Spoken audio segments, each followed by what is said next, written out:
Hey, what's going on, Bingers? Binge Pulse here, back again with another video. This one I'm going to be doing my Ozark Season 1 review.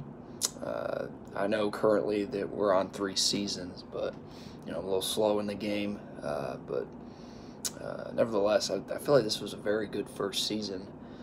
Stars Jason Bateman, plays like a financial analyst. Marty Bird is the character's name, and find out that he's actually working for the drug cartel, which, let me find the guy's name. The character's name is Del Rio. Here we go. Del Rio's played by Asai Morales, which is basically like he's like a ruthless crime lord for the Mexican cartel. But yeah. The first episode was just phenomenal. I feel like this is one of the best pilots I've ever seen in a series, but it definitely puts the stake on characters. This show is definitely not a show that anyone's safe. It's people will die, and it's one of those where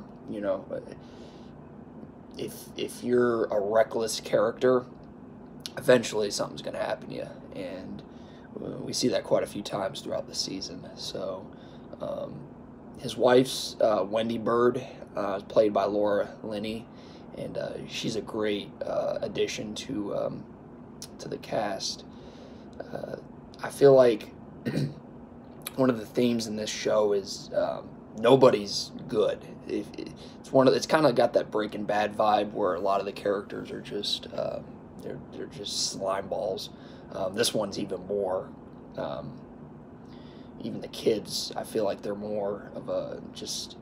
They have these just manipulative, just tendencies, and it makes sense because when their parents are like that, you feel more inclined that they're going to be those type of characters. But basically they have to move out to the Ozarks, which is out in Missouri. A lot of rednecks and just it's a disgusting type area, and I feel like the cinematography in this series it goes really well with this story. You get a lot of drone shots. The woods is beautiful and like the lakes, but even like the way they do the color palettes in the series, it really gives you that dark, just slimy, just you're always just like, what's going to happen next? There's something bad that's going to happen, and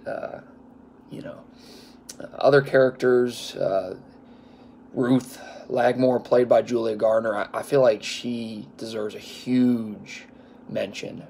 One of the greatest performances in the series, especially as a younger actress. A lot of these shows, I feel like they're not, they don't give a lot of room for character development for the kids, young adults, whatever you want to call them. But I feel like she did a really great job. She not only as far as a performance, but as well as the furthering the plot. You take this girl out of the equation, there's a lot of characters that just will not, the story won't further. She's basically like one of the center characters that just kind of, goes between all these other characters. Her family members, they play a vital role, as well as like the FBI. There was an FBI agent named Roy Petty, played by Jason Butler Harner. He basically befriends one of the, he's like the redneck, slime balls that's originally tried to steal money from the Jason Bateman's character, but he actually grows like a love interest for this guy, and you see just like manipulation in this show. It's crazy, but later on you find out there's more villains. It's not just about the Mexican cartel.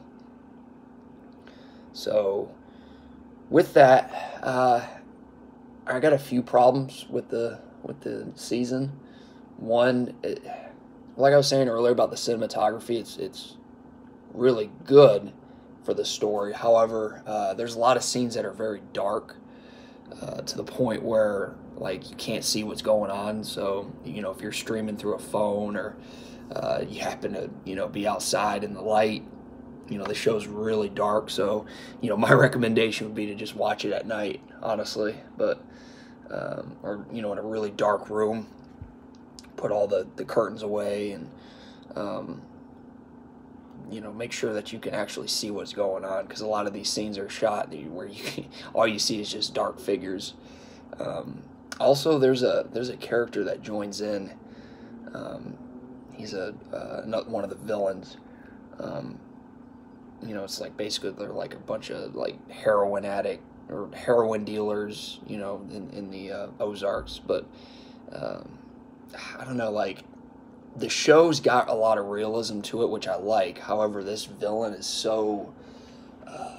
he's so realistic, to where it's like there's just not that distinctive villainous to him. He's one of those type of villains where it's just kind of like you're watching him and you're seeing that he's this, because he's older.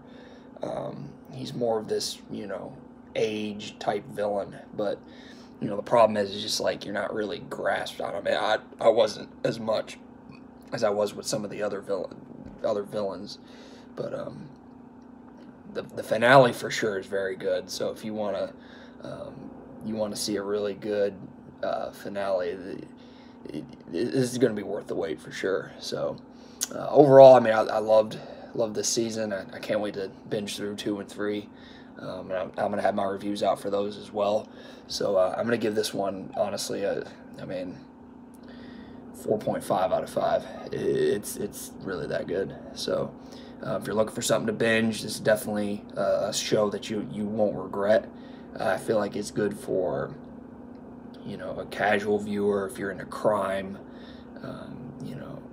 this is definitely a show that you should give your attention to. So like and subscribe. Tell me what you think down below. And until next time, keep on binging.